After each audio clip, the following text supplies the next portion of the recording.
السلام علیکم welcome to seventh Urdu A class. امید ہے اسٹوڈنٹس آپ سب خیریت سے ہوں گے. آج ہم سبق نمبر 7 جاوید کے نام نظم کی ریڈنگ بھی کریں گے اور اس کی تشریح بھی کریں گے. تو اپنی بکس اوپن کریں. سبق نمبر 7 نظم ہے جاوید کے نام.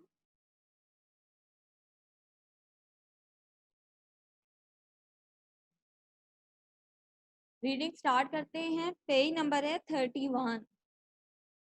تارو جاوید اقبال کے بیان کے مطابق انہوں نے 7 سال کی عمر میں اپنے ہاتھ سے ایک خط علامہ اقبال کو لکھا جو اس وقت گول میز کانفرنس 1931 میں برصغیر کے مسلمانوں کی نمائندگی کے لیے گئے ہوئے تھے. علامہ نے اس خط کے جواب میں جو نظم لکھی وہ صرف جاوید کے لیے نہیں بلکہ ہر مسلم نوجوان کے لیے ایک گراں قدر یعنی قیمتی پیغام کی حیثیت رکھتی ہے. تو ریڈنگ کرتے ہیں. دیار عشق میں اپنا مقام پیدا کر، نیا زمانہ نئے صبح شام پیدا کر. خدا اگر دل فطرت شناس دے تجھ کو، سکوت لالا و گل سے کلام پیدا کر. اٹھانا شیشہ گرانے فرنگ کے احسان، سفالے ہند سے مینا و جام پیدا کر. میں شاخ طاق ہوں میری غزل میں ہے میرا ثمر، میرے ثمر سے مہ لالے فام پیدا کر.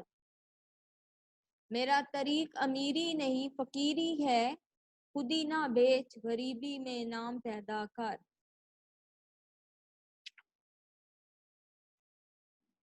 اب اس کے الفاظ معنی میں آپ کو بتاتی ہوں جو آپ نے اپنی نوٹ بک کے اوپر لکھنے ہیں. تو اپنی نوٹ بک نکالیں، آج کی ڈیٹ لگائیں، سبق کا نام لکھیں نظم جاوید کے نام.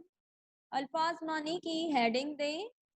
الفاظ معنی ہے دیار دل فطرت شناس. دیار کا مطلب ہے شہر ملک.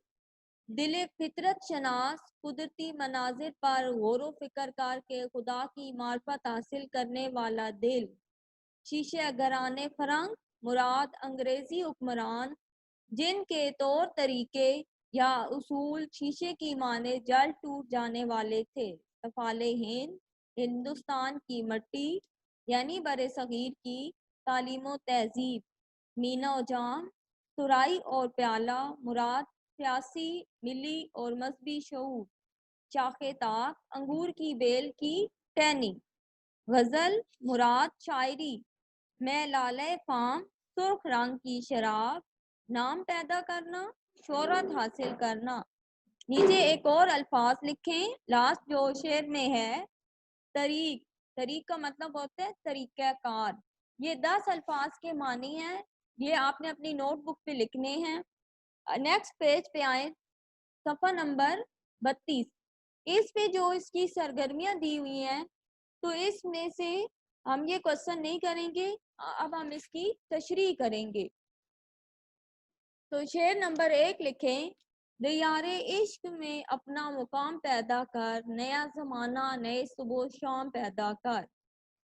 تشریح لکھیں شاعر علامہ اقبال اس نظم میں اپنے بیٹے جاوید سے مخاطب ہو کر اسے نصیحت کرتے ہوئے مسلم نوجوانوں کو ایک قیمتی پیغام دے رہے ہیں. شاعر کہتے ہیں کہ اپنے وطن یعنی ملک کی محبت میں تم بھی اپنا کچھ حصہ ڈالو، یعنی کوئی ایسا کام کرو جس سے وطن کے ساتھ تمہاری محبت ظاہر ہو اور زمانے میں روز بروز ہونے والی تبدیلیوں کو اپنا کر اپنی عادات بھی تبدیل کرو. تبھی تم دنیا کے ساتھ ترقی کی منازل طے کر سکتے ہو.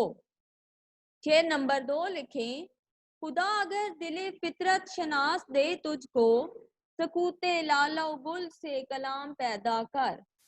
تشریح لکھیں شاعر علامہ اقبال اس شعر میں کہتے ہیں کہ اگر اللہ تعالیٰ نے تجھے قدرتی مناظر کو سمجھنے اور ان پر غور و فکر کرنے کی صلاحیت عطا کی ہے تو اس کی بنائی ہوئی چیزوں کو دیکھ کر تم اللہ تعالیٰ کی حمد و ثنا بیان کرو. تم اپنے اندر یہ صلاحیت پیدا کرو کہ اللہ کے بنائے ہوئے جمادات و نباتات سے گفتگو کر کے اللہ تعالیٰ کی بڑائی بیان کر سکو اور اس کا شکر ادا کر سکو. اگر تم ان پودوں اور پھولوں پر غور کرو تو تمہیں یہ معلوم ہوگا کہ یہ کس طرح اللہ تعالیٰ کی صبح و شام تسبیح بیان کرتے ہیں. اگلا شعر لکھیں. اٹھانا شیشہ گران فرنگ کے احسان سفال ہند سے مینا و جام پیدا کر. تشریح. شاعر اس شعر میں کہتا ہے کہ اے مسلم قوم کے نوجوانوں، تم خود کو انگریزی حکمرانوں کے طور طریقوں میں نہ ڈھالو، کیونکہ ان کے بنائے ہوئے اصول ناپائیدار ہوتے ہیں. یہ اصول شیشے کی مانند ہوتے ہیں جو جلد ٹوٹ جاتا ہے، اور ان کے بنائے ہوئے اصول بھی جلدی ختم ہو جاتے ہیں. تم انگریزوں کی تہذیب کو اپنانے کے بجائے برصغیر کی تعلیم و تہذیب اپنے اندر